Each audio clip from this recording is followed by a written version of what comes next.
Students, welcome to SST classes. मैं ममता शर्मा और आज हम अपनी वीडियो क्लास में क्लास 10 के इकोनॉमिक्स पार्ट का सेकंड लेसन करने वाले हैं। आज का जो लेसन है बहुत ही इजी और इंटरेस्टिंग सा लेसन है, कुछ भी डिफिकल्ट नहीं है। अगर आप वीडियो को ध्यान से देखेंगे तो एक बार देखने से ही कंप्लीटली लेसन आपको लर्न हो जाएगा। आज के लेसन का नाम है भारतीय अर्थव्यवस्था के क्षेत्रक।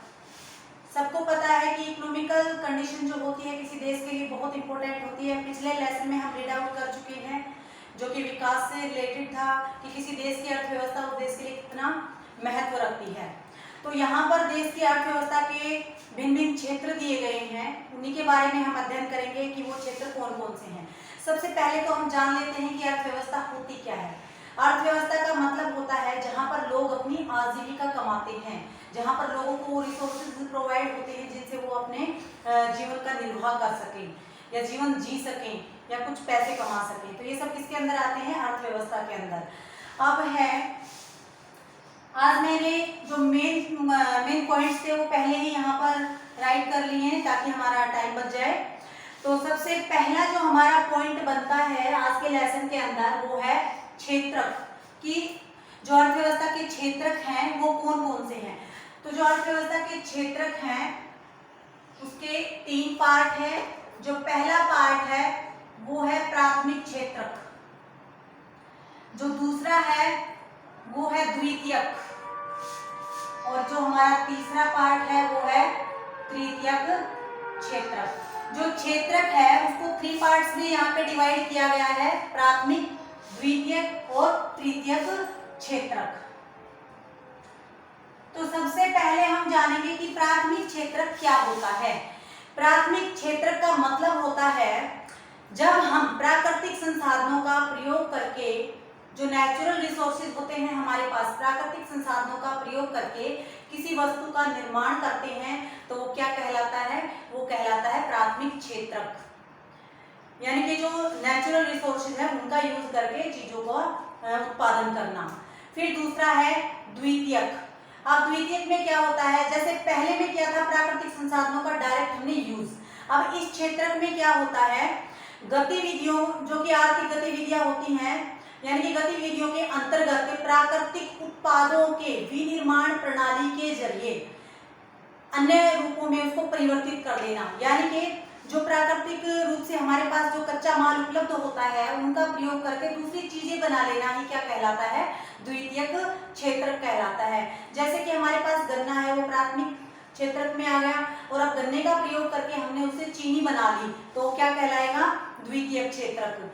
प्राथमिक में प्राकृतिक संसाधनों का एज इट इज प्रयोग किया जाता है और द्वितीयक में प्राथमिक संसाधनों का प्रयोग करके दूसरी चीजें बनाई जाती हैं, उसको हम क्या कहते हैं?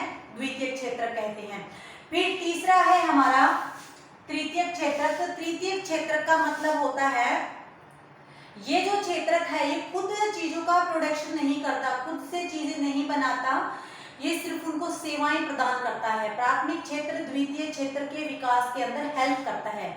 ये वाला क्षेत्रक इस क्षेत्र की और इस क्षेत्र की मदद करता है, ये चीजों का प्रोडक्शन नहीं करता। यहाँ पर प्राथमिक क्षेत्र जो था इसमें प्राकृतिक संसाधनों का प्रयोग करके चीजों को हमने प्रोडक्ट कर लिया, उनका प्रोडक्शन कर लिया, उनको बना लिया, और यहाँ पर इन्हीं चीजों का प्रयोग करके दूसरी चीजों का निर्माण करना, यानी कि कच्चे माल से चीजों का विनिर्माण करना द्वितीय। और फिर इन दोनों क्षेत्रकों की हेल्प कौन करता है?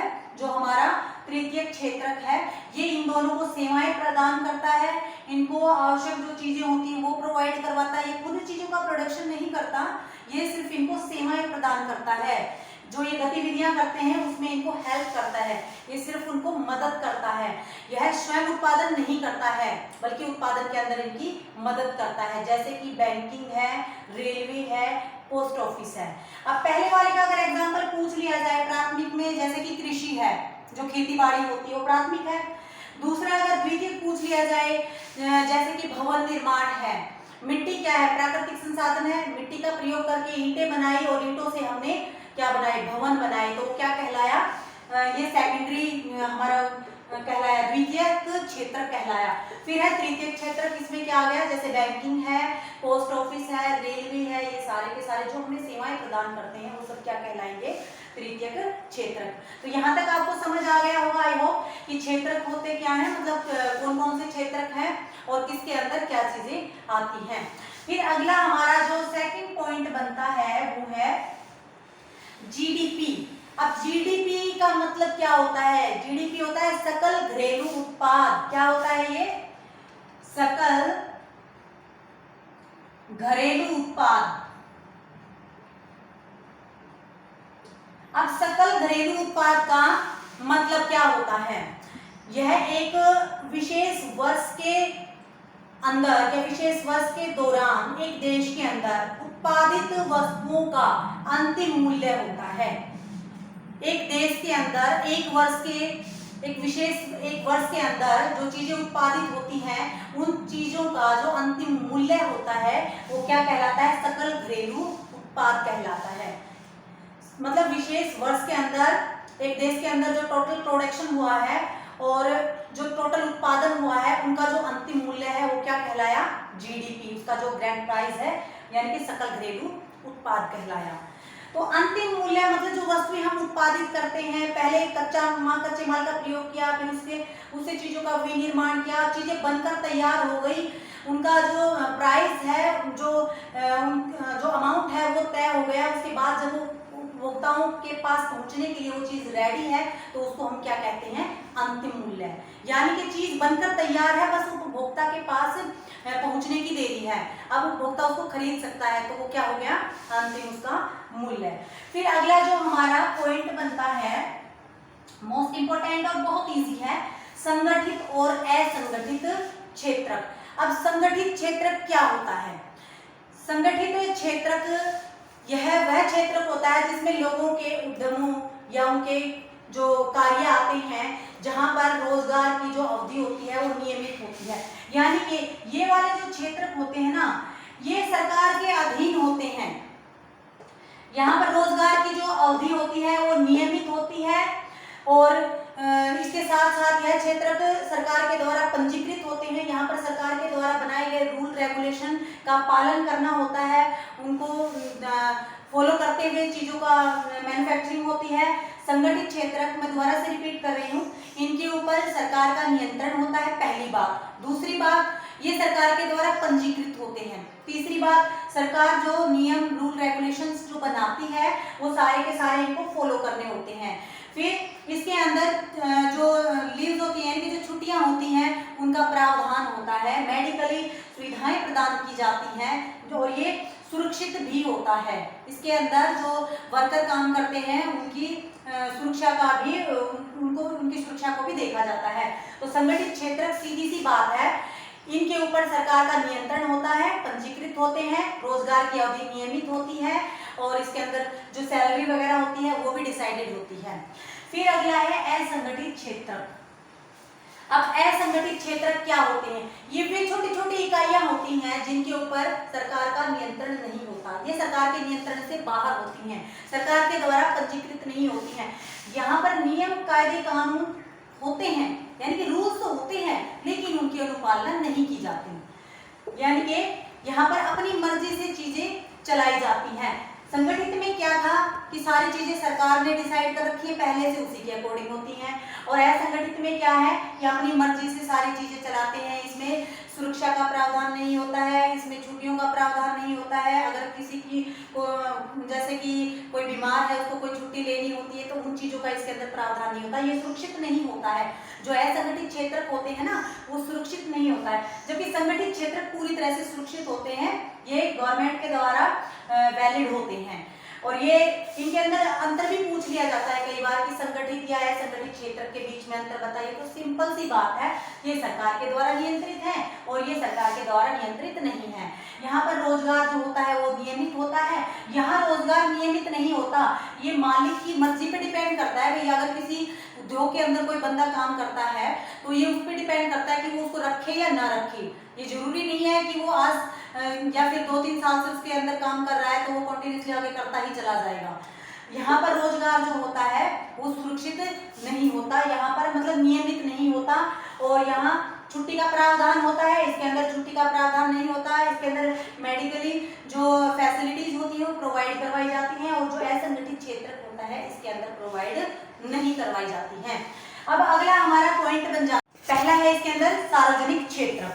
इसको 2 पार्ट्स में डिवाइड किया है, सार्वजनिक और निजी। तो सार्वजनिक का मतलब क्या है, सिंपल सी बात है, इस क्षेत्र में जो संपत्ति होती है उसका मालिक कौन होता है, सरकार होती है। यानी कि जो सेवाएं प्रदान की जाती हैं वो कौन करती है, सरकार करती है। जबकि निजी जो क्षेत्र होता है उसके ऊपर जो संपत्ति होती है या जो सेवाएं होती हैं उनका जब वितरण होता है या उनका स्वामित्व होता है वो निजी व्यक्तियों के हाथ में होता है।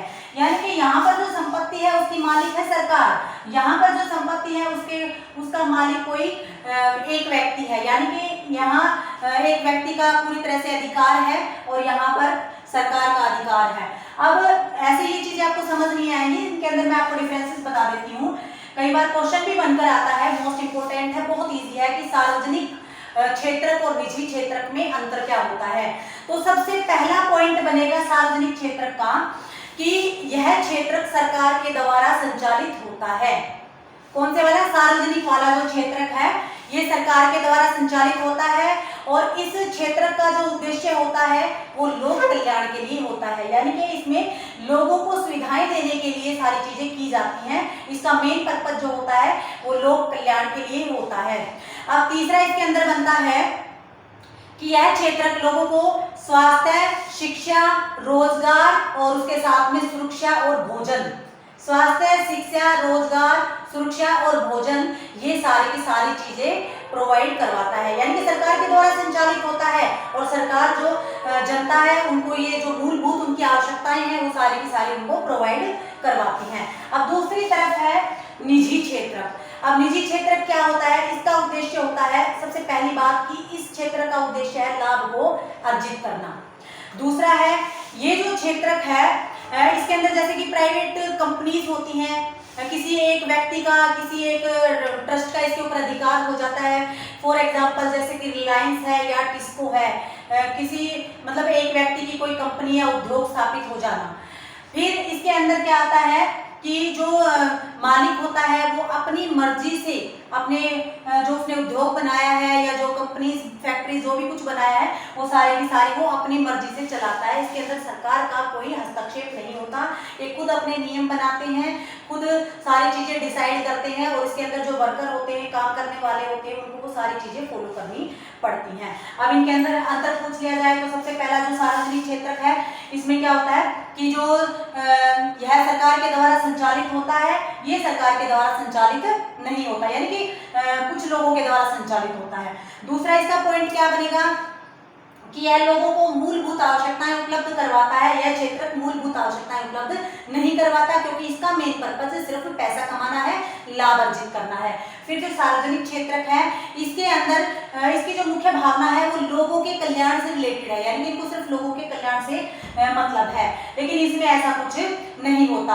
अब इसका अगर एग्जाम्पल ले लिया जाए, सार्वजनिक क्षेत्र का एग्जाम्पल अगर पूछ लिया जाए तो जैसे कि बैंकिंग है, रेलवे है, BSNL है, और अगर निजी का पूछ लिया जाए तो रिलायंस है या टिस्को है, ये सारे के सारे इसके अंदर आते हैं। तो आई होप ये आपको समझ आया होगा। सार्वजनिक मतलब सबके लिए, जो चीजें सबके लिए सरकार के द्वारा शुरू की जाती हैं, कोई भी व्यक्ति उन चीजों का प्रयोग कर सकता है, लेकिन उसको सरकार के द्वारा बनाए गए नियमों का पालन करना पड़ता है। और निजी यानी कि कुछ व्यक्ति या एक व्यक्ति या कुछ व्यक्तियों का समूह एज ए ट्रस्ट किसी उद्योग को खड़ा करता है, किसी स्कूल को खड़ा करता है और उसको चलाता है, तो किसके अंदर आएगा, जो प्राइवेट सेक्टर्स होते हैं, मतलब कि निजी क्षेत्र के अंदर वो इंक्लूड होगा। अब मैंने बताया था कि सार्वजनिक क्षेत्र के अंदर मैंने अभी बताया था आपको कि आधारभूत सेवाएं उपलब्ध कराता है। तो आधारभूत का मतलब होता है बुनियादी सेवाएं।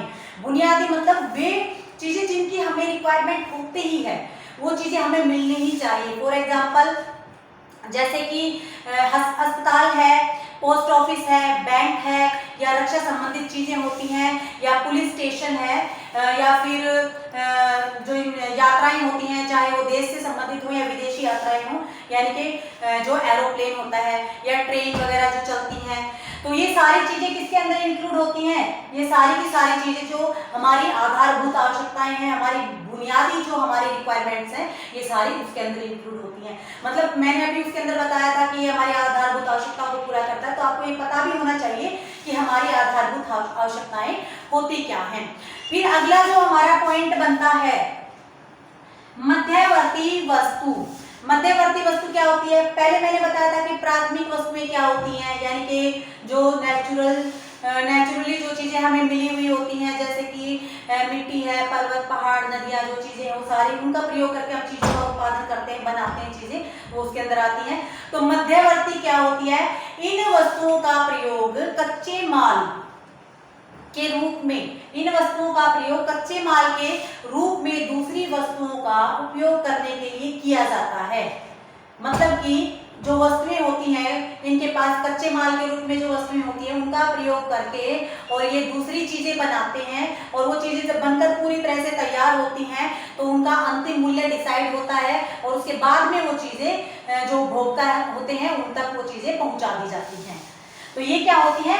मध्यवर्ती वस्तुएं। फॉर एग्जाम्पल कि जैसे सबसे पहले तो मिट्टी है जो कि हमारा प्राथमिक स्रोत है, सबको पता है प्राथमिक क्षेत्रक है वो हमारा। मिट्टी की सहायता से बनाई ईंटें, अब ईंटों से बनाया भवन, और ईंटों से ही बनाए उद्योग या कारखाने, तो ये क्या कहलाए? मध्यवर्ती वस्तु कहलाई ना ये। यानी कि पहले तो ये प्राथमिक थी, यानी कि मिट्टी जो कि नेचुरल है, और उसके बाद में उसी चीज का प्रयोग करके ईंटें बना ली, और ईंटों से बहुत सारी चीजें बनाई जा सकती हैं, तो वो क्या कहलाया? मध्यवर्ती वस्तु। यानी कि कच्चे माल का प्रयोग करके उनका किसी दूसरी चीज में कन्वर्ट कर देना, उनका कन्वर्सेशन कर देना, वो क्या कहलाएगा? मध्यवर्ती वस्तुएं। अब अगला जो हमारा मेन पॉइंट है, बहुत ही इजी है, नरेगा या मनरेगा एक ही बात है। नरेगा जो है ये, इसको क्या कहते हैं? महात्मा गांधी राष्ट्रीय ग्रामीण रोजगार गारंटी अधिनियम। इसकी फुल फॉर्म क्या है? इसको क्या कहा जाता है कि महात्मा गांधी राष्ट्रीय ग्रामीण रोजगार गारंटी अधिनियम। अब ये वाला जो अधिनियम पारित किया गया, इसको कब किया गया? 25 अगस्त 2005 को, 25 अगस्त 2005 को ये जो अधिनियम पारित किया गया था, या ये फिर ये योजना बनाई गई थी, उसको लागू कर दिया। एक योजना बनाई गई थी ये, और इसको कब लागू किया गया था? 25 अगस्त 2005 को, जिसको हम नरेगा के नाम से या मनरेगा के नाम से या महात्मा गांधी राष्ट्रीय ग्रामीण रोजगार अधिनियम के नाम से भी हम इसको जानते हैं। तो इसके अंदर क्या था? इस योजना के अंदर कुछ नियम बनाए गए थे, यानी कि देश के अंदर जो वयस्क हैं या युवा हैं, या जो काम करने के लायक जो लोग हैं, जो रोजगार की तलाश में घूमते रहते हैं, उन लोगों को, जवान जो लोग हैं, उन लोगों को रोजगार उपलब्ध करवाना। और अगर सरकार उनको इस अधिनियम या इस योजना के अकॉर्डिंग उन वयस्कों को अगर रोजगार उपलब्ध नहीं करवा पाती है, तो क्या करती है? उन लोगों को भत्ता प्रदान करती है। अगर काम नहीं दिलवा पाई तो उनको भत्ता देगी, अदरवाइज उनको 1 साल के अंदर कम से कम 100 दिन का काम इसके अंदर प्रोवाइड करवाया जाता है। 100 दिन रोजगार की गारंटी होती है इस योजना के अंदर। तो ये नरेगा जो योजना है, महात्मा गांधी राष्ट्रीय रोजगार ग्रामीण गारंटी अधिनियम जो है, ये 25 अगस्त 2005 को लागू किया गया, और 1 साल के अंदर कम से कम 100 दिन तक जो हमारे देश के युवा हैं उनको रोजगार उपलब्ध करवाना। और अगर किसी भी वजह से सरकार उनको रोजगार नहीं दिलवा पाती है तो बदले में उनको भत्ता देना। ये किसके अंदर था? जो नरेगा की जो योजना बनाई गई थी सरकार के द्वारा, ये इसके अंदर था। तो आई होप ये नरेगा वाला जो कॉन्सेप्ट है आपको समझ आया होगा। ये महात्मा गांधी राष्ट्रीय ग्रामीण रोजगार गारंटी अधिनियम के नाम से इसको जाना जाता है। कई बार 1 नंबर में पूछ लिया जाता है, डेट पूछ ली जाए तो 25 अगस्त 2005, और अगर डे पूछ लिया जाए तो 100, यानी कि कम से कम 100 दिन 1 साल के अंदर, 1 साल के अंदर 100 दिन तक उन लोगों को काम उपलब्ध करवाया जाता है। तो ये नरेगा वाला शायद आपको समझ आ गया होगा। अब अगला जो है भाई लास्ट है इस लेसन का, बेरोजगारी के प्रकार। मोस्ट इंपोर्टेंट भी है, बहुत ईजी भी है। इसको कई बार 1 नंबर में या 4 नंबर में इसको पुटअप कर लिया जाता है। सबसे पहले तो बेरोजगारी होती क्या है? बेरोजगारी होती है लोगों को उनकी कैपेबिलिटी के अकॉर्डिंग काम का न मिलना, बेरोजगारी कहलाती है। अब बेरोजगारी के प्रकार कौन कौन से होते हैं? सबसे पहली बेरोजगारी कौन सी है? सबसे पहली है खुली बेरोजगारी। खुली बेरोजगारी में क्या होता है कि जो लोग हैं, मजदूर हैं या श्रमिक हैं, वो काम करना चाहते हैं लेकिन उनके पास करने के लिए काम नहीं होता है, तो वो क्या कहलाएगी? खुली बेरोजगारी कहलाएगी। यानी कि लोग काम तो करना चाहते हैं लेकिन उनके पास करने के लिए काम नहीं है, तो क्या हो गया? वो खुली बेरोजगारी। अब जो दूसरा हमारा बनता है, दूसरा है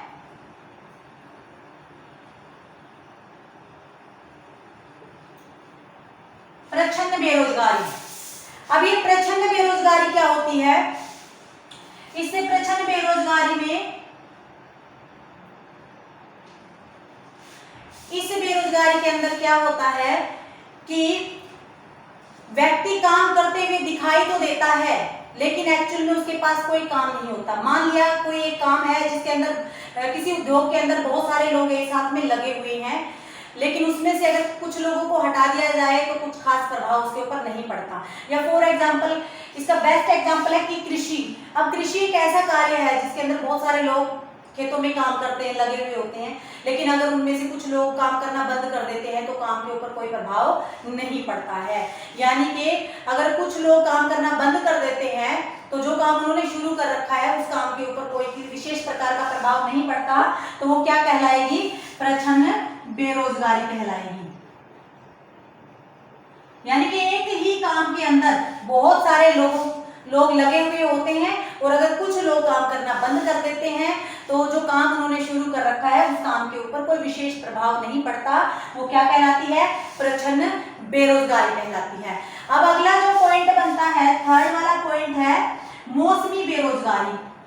मौसमी बेरोजगारी।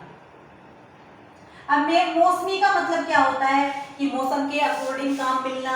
इसके लिए भी हम बेस्ट एग्जांपल कृषि का ही ले लेते हैं। अब कृषि का जो काम होता है वो जैसे कि कोई फसल की बिजाई कर दी, बिजाई के बाद में कटाई तक का जो टाइम होता है उसके बीच में थोड़ा बहुत उसके अंदर काम होता है, लेकिन ये नहीं है कि कंटिन्यूसली उसके अंदर काम होता ही चला जाएगा। तो कृषि में क्या होता है? मौसमी बेरोजगारी होती है। कुछ समय लोग बिजी होते हैं, काम कर रहे होते हैं, तो कुछ समय के लिए वो बीच में फ्री हो जाते हैं, तो इसलिए वो क्या कहलाएगी? मौसमी बेरोजगारी। यानी कि मौसम के अकॉर्डिंग फसल की बिजाई कर दी, उसके बाद में बीच में काम होता है, उसके अंदर खाद उर्वरक डालना या खरपतवार हटवाना, उसके बाद लोग फिर बेरोजगार होते हैं, बीच बीच में सिंचाई करनी होती है, उसके बाद में जब फसल की कटाई होती है तभी लोगों के पास रोजगार होता है, अदरवाइज वो बेरोजगार होते हैं। तो ये क्या कहलाएगा? मौसमी बेरोजगारी। यानी कि मौसम के अकॉर्डिंग व्यक्तियों को काम मिलना या मौसम के अकॉर्डिंग उनका बेरोजगार हो जाना क्या कहलाएगा? मौसमी बेरोजगारी। अब अगला जो हमारा पॉइंट है औद्योगिक बेरोजगारी। अब औद्योगिक बेरोजगारी के अंदर क्या होता है कि जैसे देश के अंदर औद्योगिक क्रांति आई, बड़े बड़े उद्योग स्थापित हुए, उनके अंदर बड़ी बड़ी मशीनें लगाई गई। पहले जब मशीनीकरण नहीं हुआ था तो सारा काम मजदूरों के द्वारा करवाया जाता था, श्रमिकों के द्वारा करवाया जाता था, लेकिन अब क्या है कि ज्यादा से ज्यादा जो काम होता है वो मशीनों के द्वारा करवाया जाता है और मशीनों से काम होने के कारण बहुत सारे लोग बेरोजगार हो जाते हैं। यानी कि उद्योगों में काम होता है और मैक्सिमम जो काम होता है वो मशीनों के द्वारा करवा लिया जाता है, जिसके कारण काफी मात्रा में जो श्रमिक होते हैं वो बेरोजगार हो जाते हैं, जिसको हम औद्योगिक बेरोजगारी के नाम से जानते हैं। यानी कि उद्योगों के अंदर जो श्रमिक बेरोजगार हो जाते हैं वो क्या कहलाए? औद्योगिक वो बेरोजगारी कहलाए। अब इसका लास्ट पॉइंट बनता है फिफ्थ, शैक्षिक बेरोजगारी। अब शैक्षिक बेरोजगारी क्या होती है?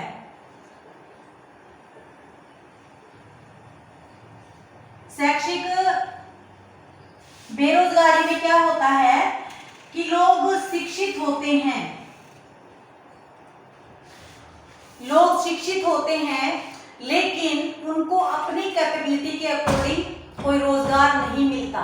यानी कि ज्यादा पढ़े लिखे लोग हैं लेकिन उनको अपनी योग्यता के अनुसार नौकरी नहीं मिलती, कोई छोटी मोटी नौकरी में ही उनको एडजस्टमेंट करना पड़ता है, तो ये क्या कहलाएगी?